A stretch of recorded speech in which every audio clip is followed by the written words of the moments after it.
relatively short meeting. I jumped the gun a little bit on calling this meeting. It turns out we're not going to have a bid for a few weeks yet, but it's good for us to get caught up and everybody to understand where we are. And so I didn't know that until like Wednesday, so I figured we might as well just do it now because it's a meeting that needs to happen, and the information that you get today isn't going to change a whole lot. So the whole point of this, the format is we do have people online still, and I want to encourage their participation. And there he is. And we have Craig here as our chat master, so he'll be watching the online conversation going on. And if people have questions or whatever, let me know and ask the questions for them. So online people, we appreciate you and want to hear from you too.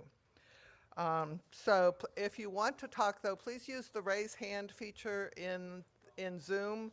Don't use the wave feature, that one goes away and Craig may not see it, but use the raise hand feature so he knows that you really want to talk. The chat will only be seen, I'm not sure if we set that up, whether the chat will only be seen by the hosts. I think we haven't done that. Okay. Do we have a handheld mic that we can use, Savory? Oh, there it is. Oh, there it is. Thank you. So the purpose of this meeting is to provide information on our new sanctuary. We've been having updates at our annual meetings, but we haven't met just about this for almost 2 years. And prepare for a meeting in January 23 to have a conversation. I want to hear your questions. I want to, I'm telling you what the leadership's thinking is on where we're at, and I want to hear your thoughts. And prepare for a congregation meeting in January. The whole point of this meeting is we're anticipating a price increase, and I'll tell you all the reasons why, but we don't have a bid yet, so we don't know what it is. So we're having this meeting kind of in the dark, but let's get together. So there's the purpose of the meeting. So first I want to give a little background for the people that have not been around for 2 years. In April of 2018, the board authorized a exploration of a new sanctuary, and there were 2 rounds of capital campaigns and a lot of work that went on in between that. And over the next 2 years, we raised almost $1 million in pledges to 2 sanctuary campaigns, plus some special fundraising. And we got a $250,000 grant from the Spirit Level Foundation, which is a foundation out of San Diego that likes to fund UU churches in Southern California. So they are interested in the growth of churches, and they're happy to help us. So that's the guts of it. Last February, we had a congregational meeting, and this is what we authorized. We authorized the construction of a new sanctuary with a cost not to exceed $1.8 million. Entering into a mortgage for $650,000 and short-term financing not to exceed $150,000. I don't think we're going to need the short-term financing. We'll see about that. It's authorized.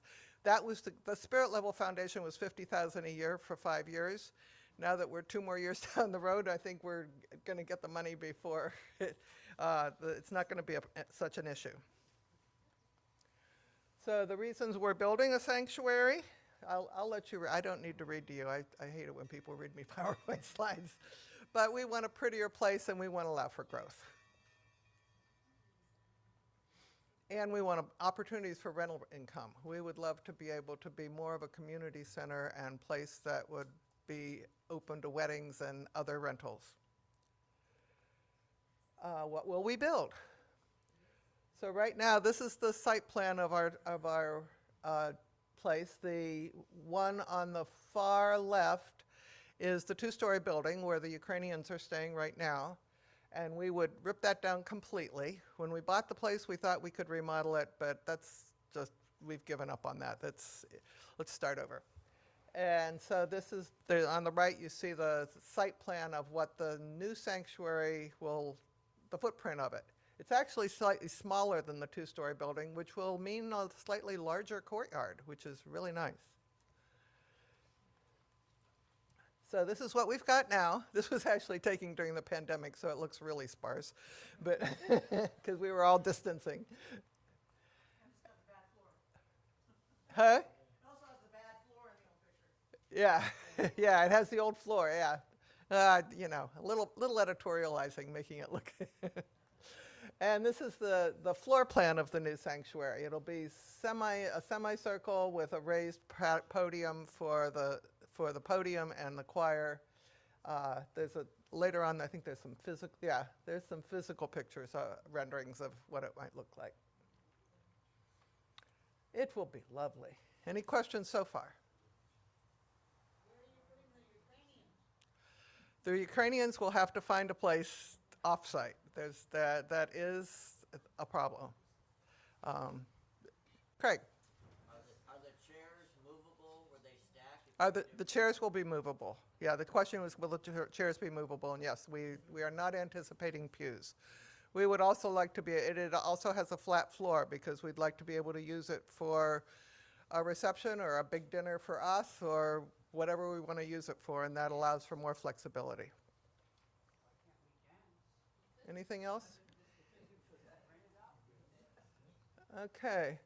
So when? The $24,000 question, right? So the thing, you're not supposed to read the thing in the upper right. That is the spreadsheet that I devised for our leadership team to help understand the whole thing. It's not on your handout. You don't need to know, but we're tracking where everything, basically the high parts of it are on the left. We're trying to focus coordinate the city of Costa Mesa, the architect, the contractor, and all of us to all arrive at the spot at the same time, and we don't have control over three of those. And so it's a challenge, but we're trying to track them all and keep them all moving, and so we'll get there. We're expecting a bid by mid-January now at this point. So the January 8th meeting that has been announced is off, and we'll let you know when we're ready.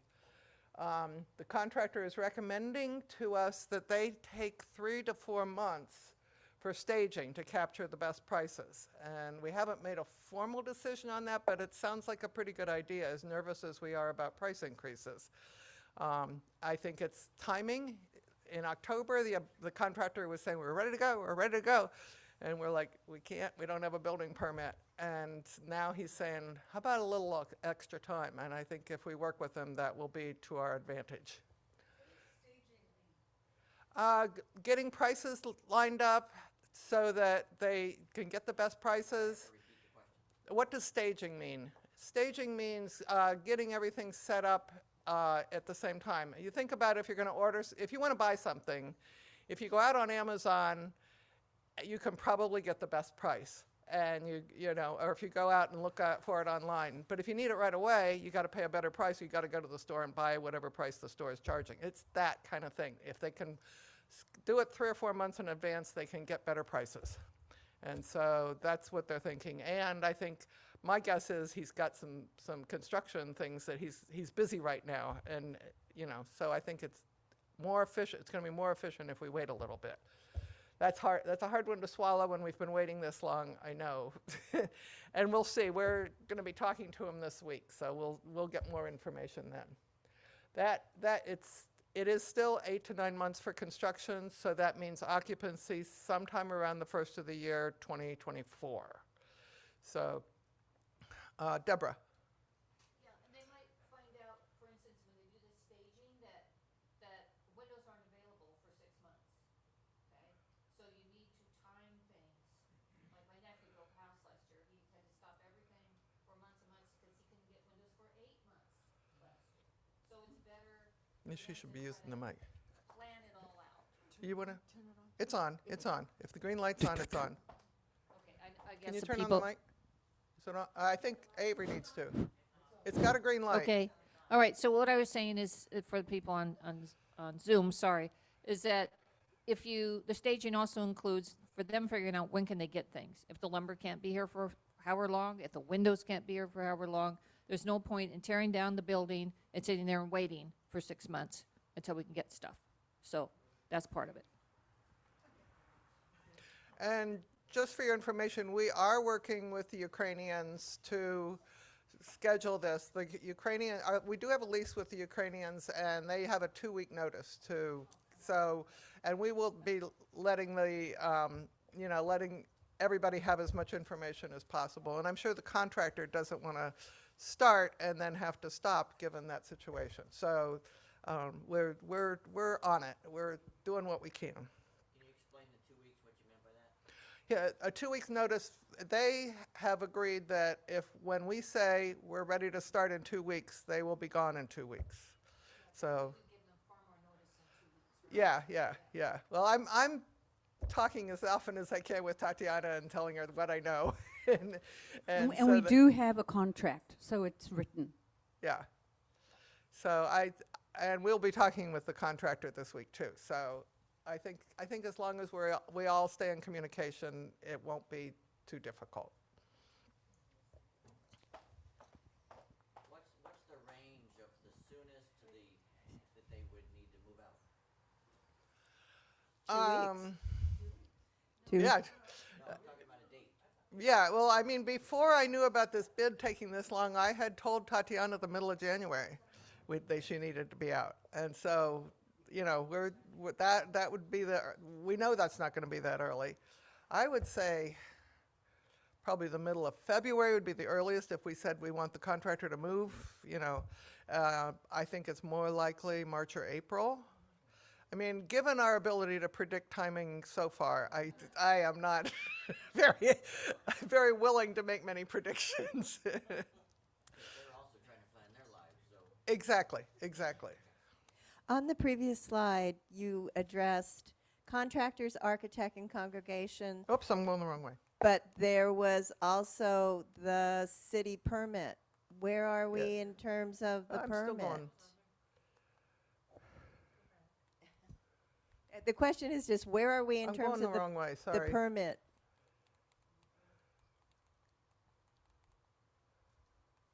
There. There. The Okay. number one, Okay. permit. Where are we in terms of the permit? We have received reply from the city, and the architect from the first submittal, and the architect has resubmitted to the city all the comments that they had on the first round. They haven't given us an estimate. Usually, I think it's 3 weeks, Craig, is that right? Yeah, we did hear from the architect that the city gets essentially one more bite at the apple, where they have further comments, there's one more round, which is upcoming, so. Yeah, it is the normal, if construction is ever normal, is that the comments that come back now would be fairly minor, and maybe even the architect can just agree to them, but you don't know until you see them. But we are through the first round, which is the toughest one, and we're in the second round that the city's reviewing it right now. Deborah. Do you want to explain that there was a very long holdup in design review for that? Yes. Okay. Yeah. When you see on the slide that it was February of 2021 when we authorized this, we're really about 15 months behind what we thought we were going to be. It's almost 2 years since we did it, but we thought the first 9 months was what was going to happen anyhow. That's when we were working with the architect to finalize what it was we were going to build and do those designs, and they were getting supposedly through planning. That was all the things that we were thinking we were going to start construction around the end of the year 2021. So we're a little over 15 months, something like that, behind where we thought we would be. For those of us that don't know as much about permitting, can you just give us an idea of, are they trying to keep us safe so we don't burn the place down? What's the permitting for? Right, it is to ensure we are complying with the building codes. So, and whatever design standards the city has, but it's mostly the building codes that we're going to be a safe facility. So emergency exits, Yep. protection. Fire protection, what materials we're using, the stress loads are appropriate for what we're putting up, all that stuff. Building codes, yeah, it's all building codes, yeah. Yeah, electrical, they're reviewing everything. The pages, I don't know how many pages are in that plan. The 30 by 40 plans with detail with print like this. of details about what we're going to build. Okay. Dolly. I'm thinking, though, that the permitting process with the city, they look at people who are going to be paying taxes on it, and then they have the list of the nonprofits. Well, who are they going to process first? I think that has a lot to do with it, with the way Costa Mesa is operating. It could be, but it's not going to be any different whether they do the permits or not, because we're already a nonprofit, so it's not going to change anything. We also have a friend on city council that has been able to nudge a little. So we do what we can.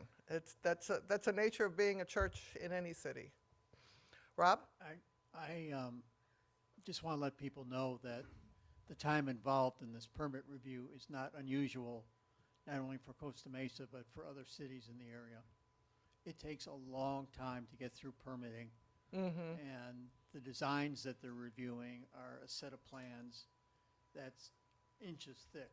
So all the electrical, all the plumbing, all the structural, every detail of construction is in there, and someone goes through them. Oh. Yeah. Thank you. I'm done. Yeah, you need to kind of eat this the mic because and what happens is the Zoomers can't hear you. We can hear you, but the Zoomers can't. So that's why we're using the handheld mic. Any other questions? Okay.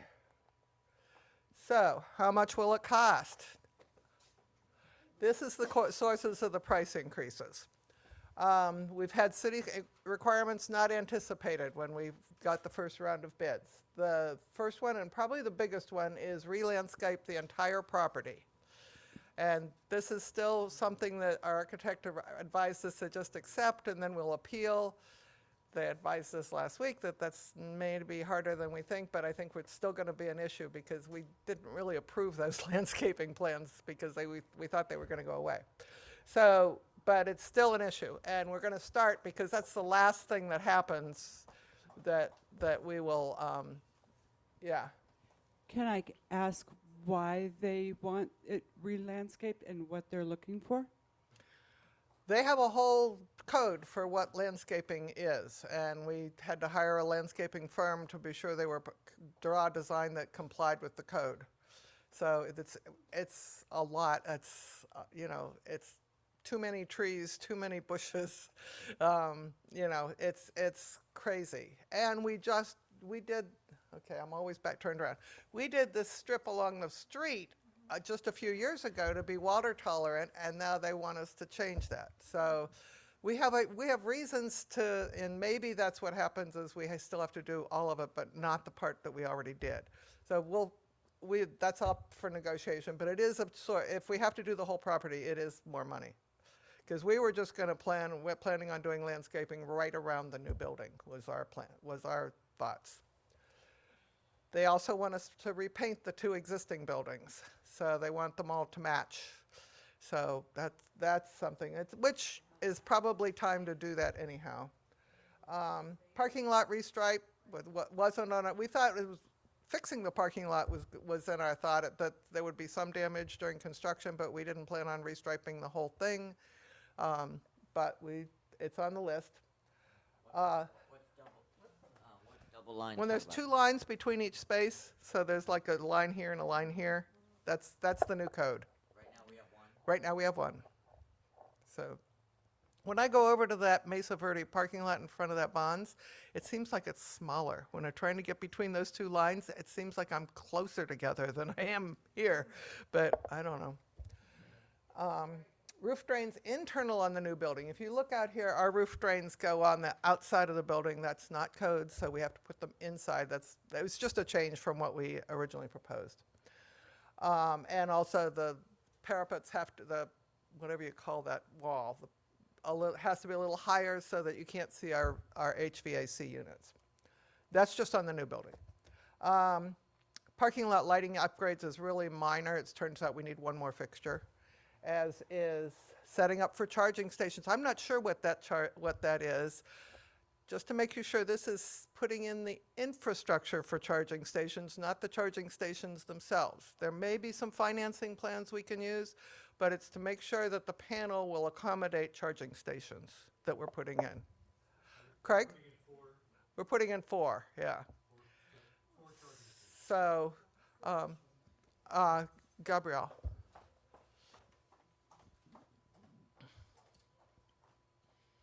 Where are you anticipating setting up for the charging stations? My guess is it'll be back there because that's where the power sources are going to be, and the kind of on that back, maybe 2 on this side and 2 on that side. I don't know. Regarding the Sarah. charging stations, will that be free to the congregation, or will there be a charge for that? And how will we secure it Yeah, from the public coming over we and got to using figure it? that out. Yeah. I don't have an easy Okay. answer to that. Okay, I get it. Because I could easily see the people around us using it during the week, which is great, but I don't want them to pay for it. As long as, yeah, so whether, we'll have to work with the company that puts in the charging stations to figure that out. Are you ready to go? Deborah?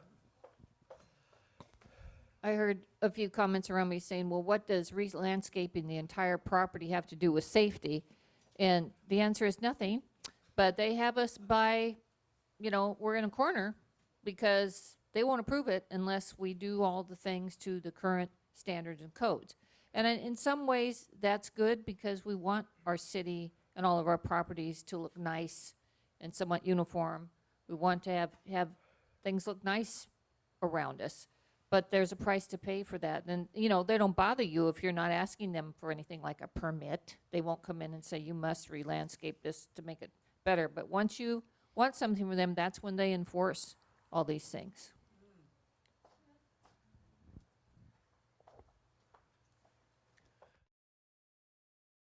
The next thing is inflation. We all know that there's been inflation in the last 2 years. And especially, and our architect had me put in that line about especially in construction. So, because he's seen these slides. It's just the nature of where we are when we're here. And that's a big part of our fear. The third thing is there's going to be we have a mortgage authorized, and there's an interest rate increase on that. I'm using the UUA's numbers just because it's readily available, and I feel confident we can get that mortgage. We will also look for commercial mortgage to compare, but the annual payment on that has gone up. Our 3 whole percentage points from the rate 2 years ago till now. And that means another $10,000, $12,000, $11,000 a year in mortgage payments.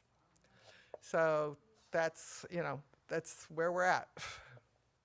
Oh, Nancy, sorry to interrupt.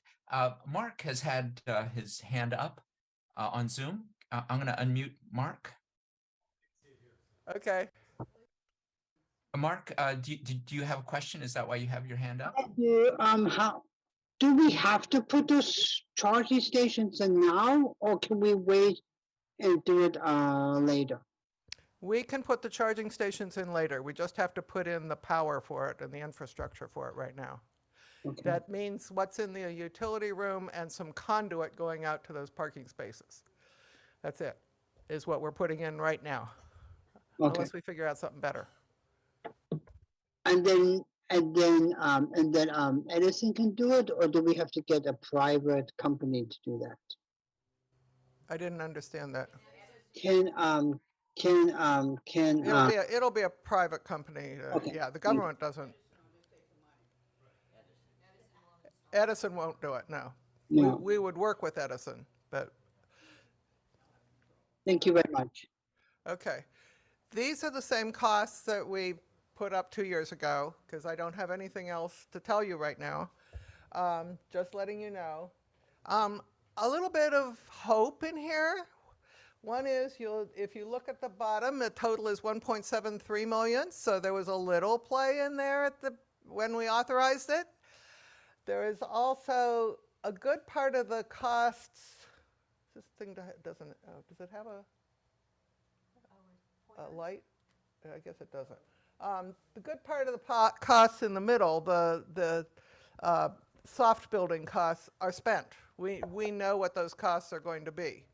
The increase is going to be in that top line, the 1.434. So if we're having a 20% increase, maybe it's not 20% of 1.8, maybe it's 20% of 1.4. I don't know. And, you know, I guarantee you the Sanctuary Construction Committee has tried as hard as we can to get an answer out of both the contractor and the architect, and they are very good at avoiding our question. So they're not going to commit. So, Sandy.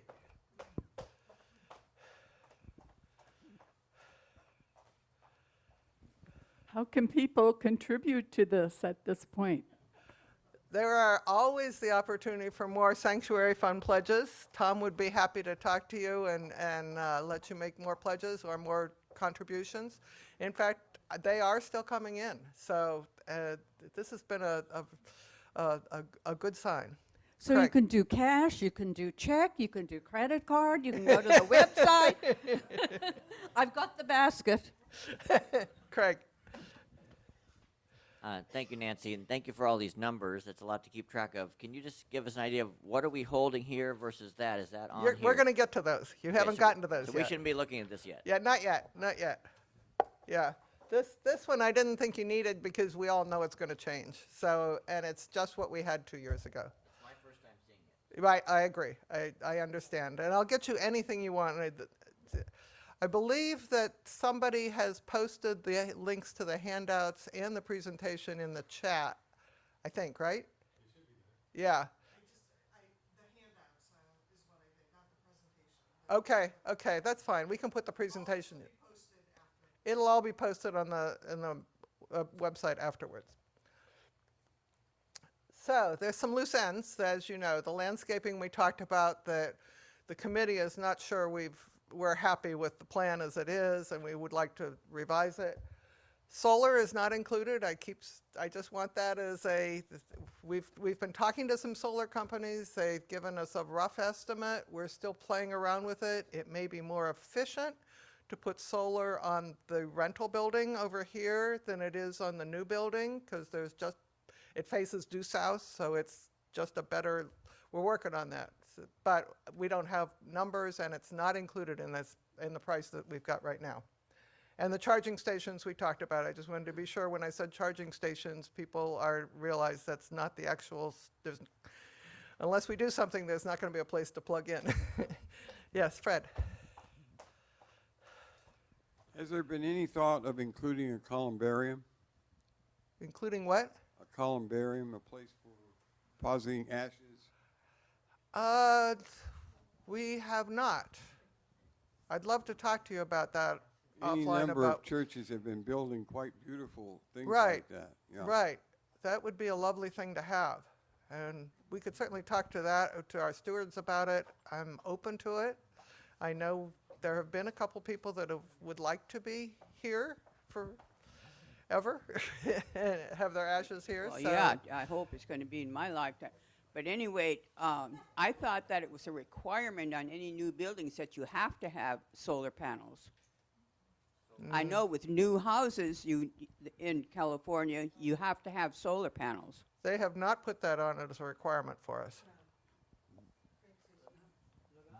And they have looked at this inside out and upside down and sideways. So I don't think they forgot. I think it's not a requirement. Just a quick comment too, that the way the technology is moving is battery storage is coming on quickly. So in the future, it'll be solar into a battery that'll run 24 hours a day. And so there'll be a lot of efficiencies. So that's coming. Yeah. I would love that. Okay. Any more questions before we get back? How do we pay for it? I was a member for 2 years of the UU Church in Walnut Creek at a time when they considered solar. And there was meeting after meeting after meeting. They finally decided to do it, and they had several engineers in the congregation who went up on the roof to observe while it was being done to make sure it was right.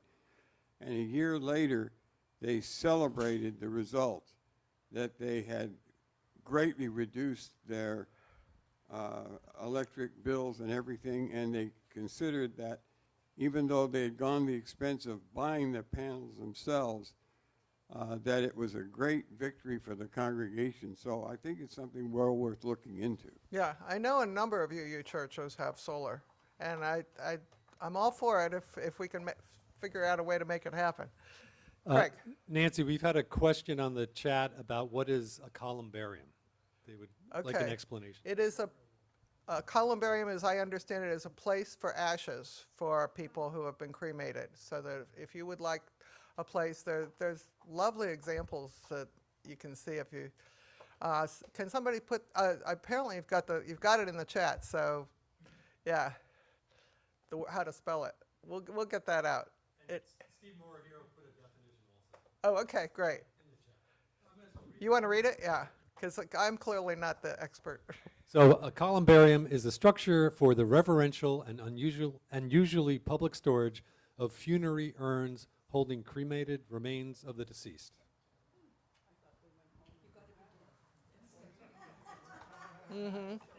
Yeah, these are for cremated remains. We don't. That would be it. Okay. Okay, how will we pay for it? Let me give you an update on where we're at. This was the original budget. You can see the two capital campaigns that we ran, the spirit level grant and the mortgage, and there's some fundraising. I have not updated this. This is the same as 2 years ago, but I'm happy to report we've achieved it. We're really doing well on making that happen. And long-term financing, just so you know, on the mortgage, it is a mortgage like you would think of for your house, that it is a long-term financing situation. The UUA does offer one. We will also approach commercial banks and do the best we can. Whoever will give us the best deal. Nancy? Yes. Can, Back? we keep talking about the spirit level grant. Yes. And my recollection is that money, 250,000, was to be spent 50,000 per year during the course of the 5 years, which means we've already spent 100. Well, we still have that money. We have $750,000 in the bank right now for the sanctuary. We have 750,000. Oh, so yeah. so even though they said we were have to spend 50 a Yeah. year, they gave us a grace period or Yeah, something. I did Okay. have a conversation with the donor this, I think it was last June, who said, first of all, he said, I have another church in the same position as you are that has gotten this grant and they still haven't been able to get the city to let them go. And that's San Diego down in North San Diego County. And he also said, he said at that time, he said, well, I'm just going to wait until you're actually spending it. And I said, okay, what can I say, you know? But then when September came, when they normally fund it, they sent it anyhow.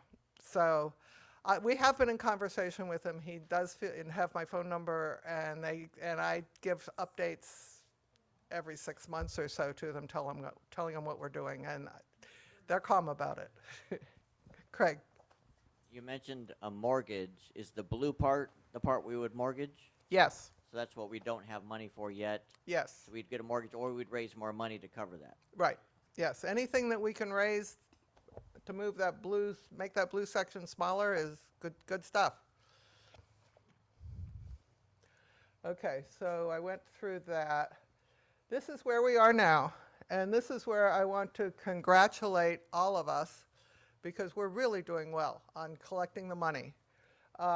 We have, Linda, there's been changes, and it's hard to match things up because you know of the issues.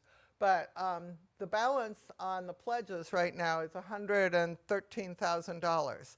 Of that, I know personally that $85,000 of that is waiting for 2023 and minimum required distributions for next year. So there's no question about whether that's coming in or not. If we use that. You're talking about that right there? Yep. Okay. 133,000, sorry. And so.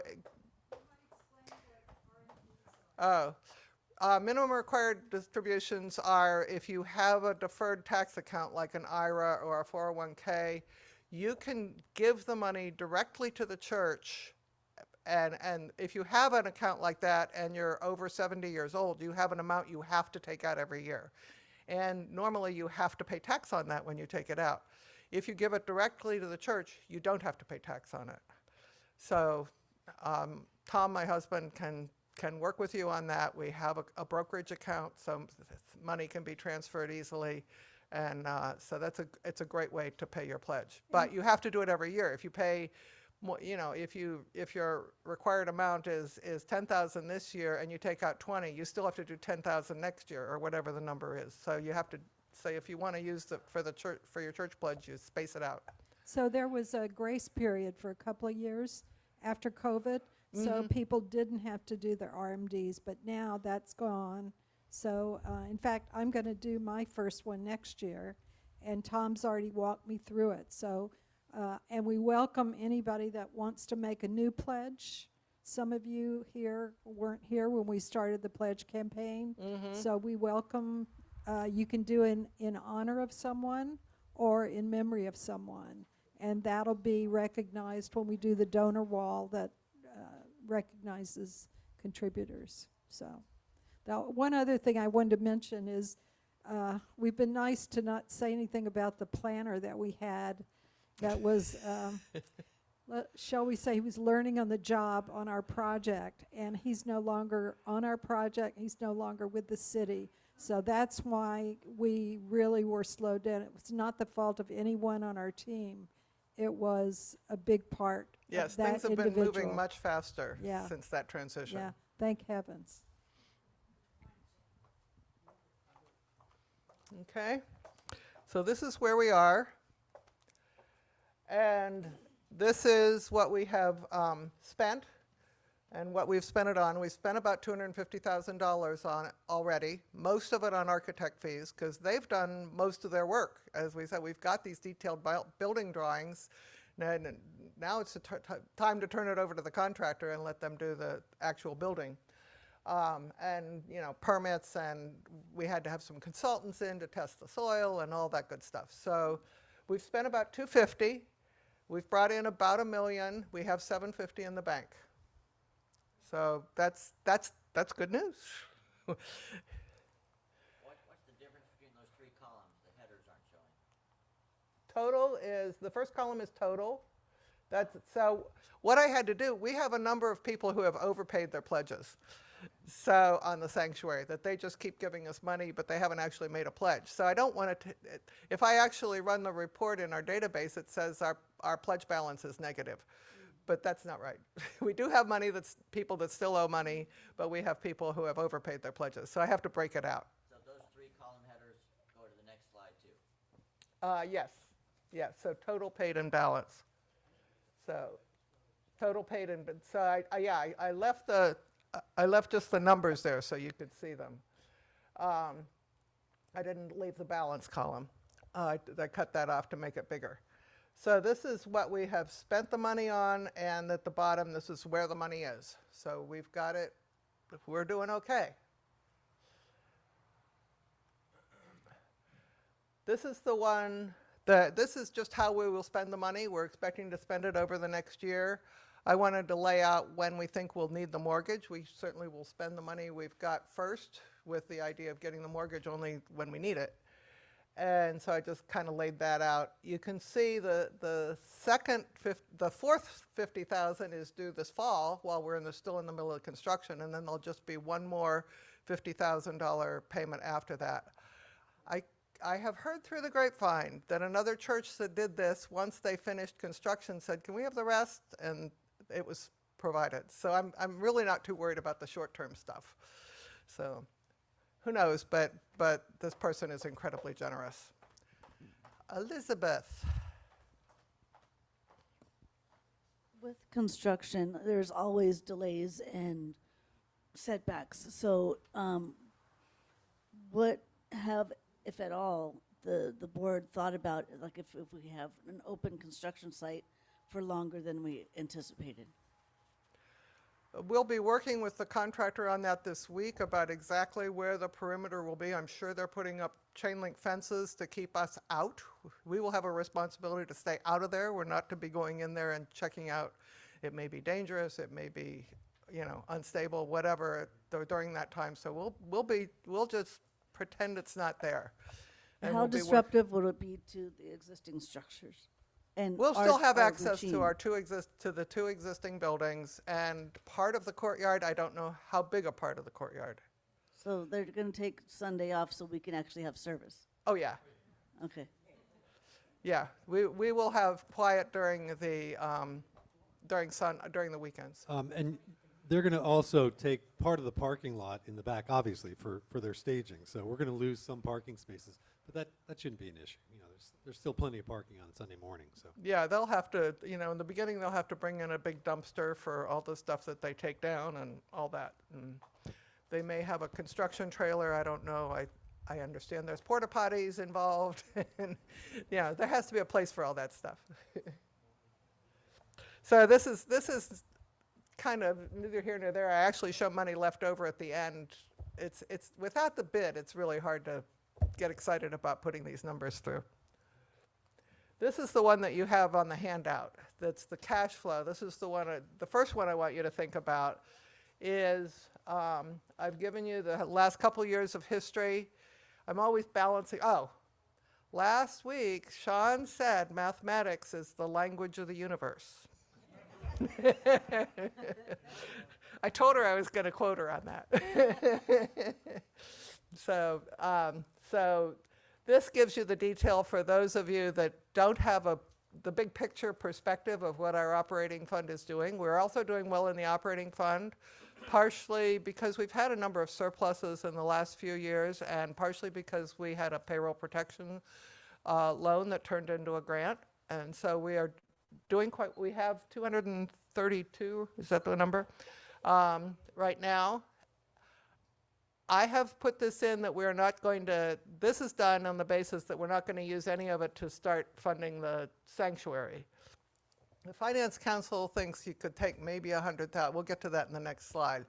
But once you do that, you have to take 100,000 out of that bottom line of what the balance is, which means if you took 100,000 out of that and you started those mortgage payments in a year and a half, we'd be starting to work on cash flow problems for the operating fund, which we may not want to, that's pretty soon.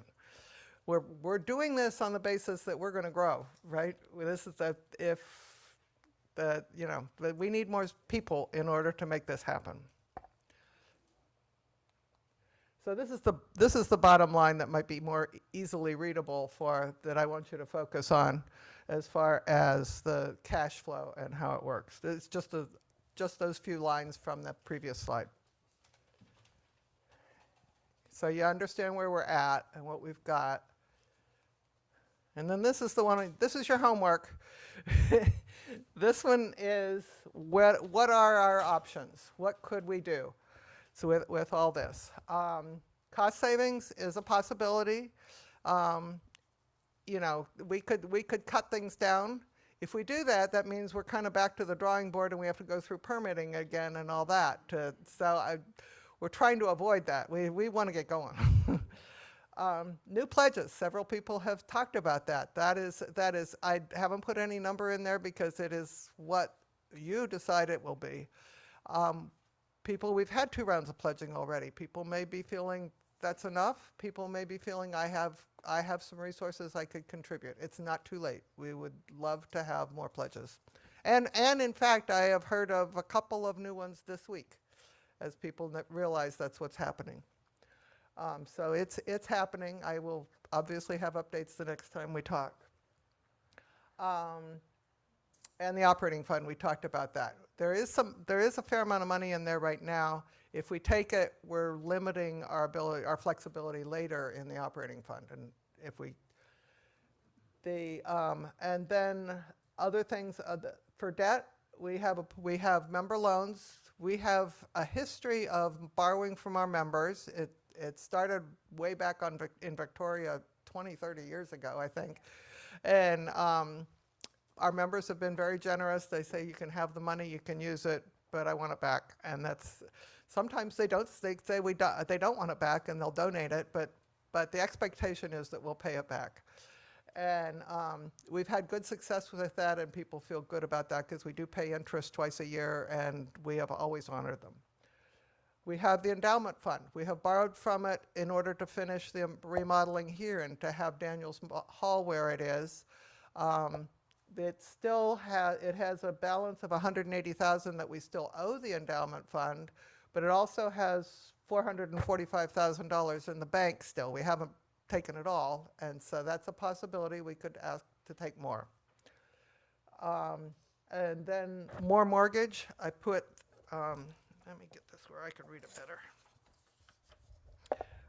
More mortgage. The maximum amount that the UUA will fund a mortgage for is $900,000. So I broke those out into two columns of $250, and I told you what the additional monthly and the additional annual would be if we did that. And then the UUA also has a guideline that you should not have more than 25% of your operating budget in debt. And so to get to that ceiling would be another $69,000. So I tried to give you as much as I could on this page to help you to go percolate, to think about how we might do this. And I mean, the board and the sanctuary and committee and the finance council are all working on this. And so we will come back with a proposal when we have more numbers. Craig. On the slide before, at the bottom, it says 43% on this page. But it has a blank there. It says cash in operating fund blank for 22 to 23. Oh, that's the percentage of, I'm sorry, I didn't put the description in there. It's the percentage of operating funds in the budget. So if you have we have 43% of a whole year's expenditures in the bank right there, which is a lot. That's like 5 months worth of expenditures we have in the bank. Okay, and then on the next slide about pledges, Linda Sperry mentioned something about how there's a way to honor people who give to that. Is there going to be can you describe what she mentioned? Putting people's names on a brick or something? Linda, you want to talk about that?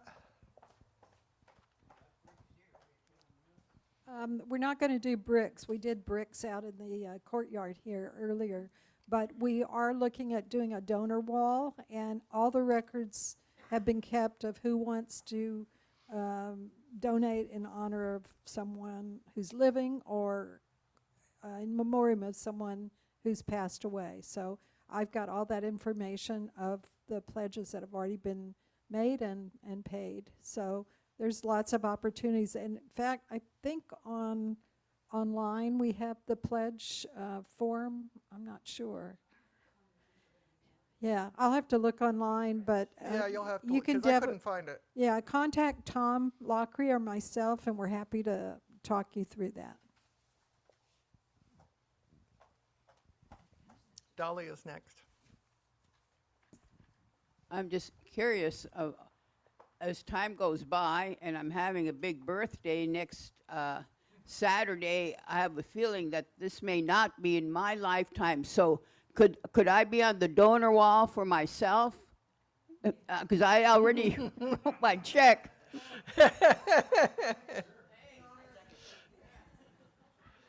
I'll pick it up, Dolly.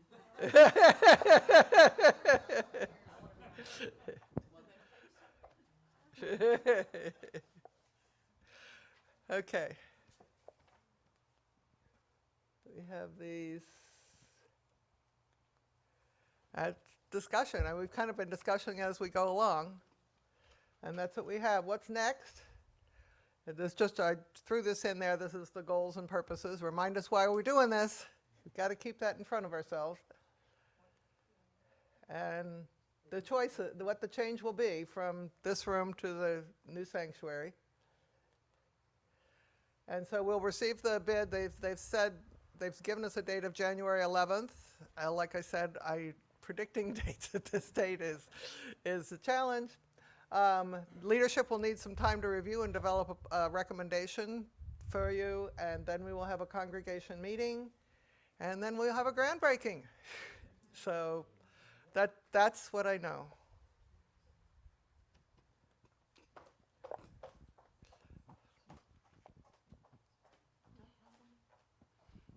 So the purpose of this meeting, I mean, if we're going forward no matter what, right?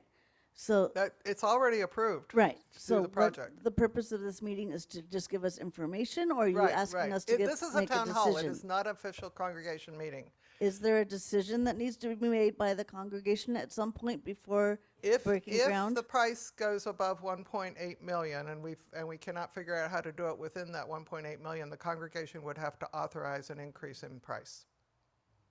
And that's what the next town hall is going to be?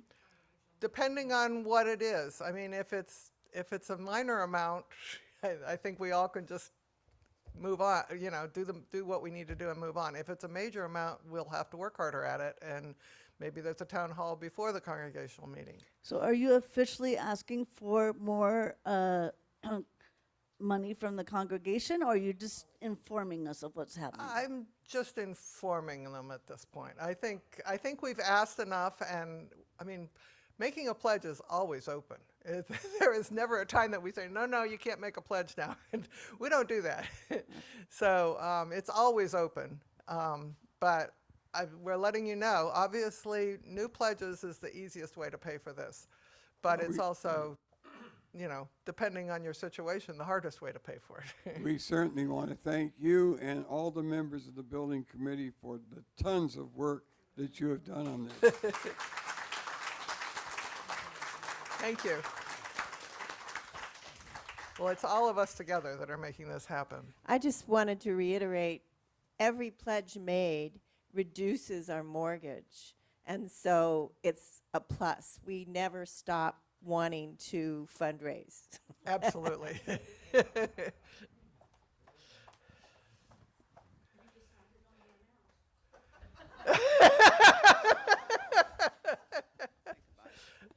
I didn't pledge, I wrote a check. Okay, so overall, how much seating is it going to be increased in the new sanctuary compared to what we have here? 250 seats. So it's going to be, we're going to have a larger sanctuary, we're going to have a smaller parking lot. No, that's only temporary during construction. Unless this double striping takes out a space or two. Yeah. Okay, because then are we going to hire an assistant minister and have double services? At some point. We've had we're a double long ways from services that. before. We're a long ways from that, Dolly. Yeah. Well, I know in my life. You can see what Sunday morning attendance is averaging 60 people or so in here. So plus Zoom is another 40. Our attendance is pretty much the same. It's just that 40% are on Zoom. So, and the survey we did one of the COVID surveys we did showed about half of those people will come back at some point, and about half of them have a reason. They're either too far or have health issues or whatever that Zoom will be there. So we'll keep Zoom. What? Chat. Read the chat. Craig. Reverend Sean says, and this is in relation to you, Dolly, yes, if you'd like to make a pledge to make our sanctuary happen, we'd love it. And she has a smiley face. And she said, I like how you think, Dolly. Okay. Any other questions or comments? It's easy when we don't have to make a decision, right? But at least you're more informed, and you've got something to take and think about, and we'll be readier to go in January when we have more information. What I'm concerned about too is I don't think the interest rates are going to go down. They're going to go up yet for a while. That's a possibility. So, you know. I used 7.5% in what the numbers I'd used. It's actually like right now about 7.1%. So there's a little play in there. Yeah, because I remember years ago when I had mortgages, and it was up to 8.5 or more. But this is, some decades ago. Oh yeah. But the way things are going, it may, and that'd be a big expense. It would be.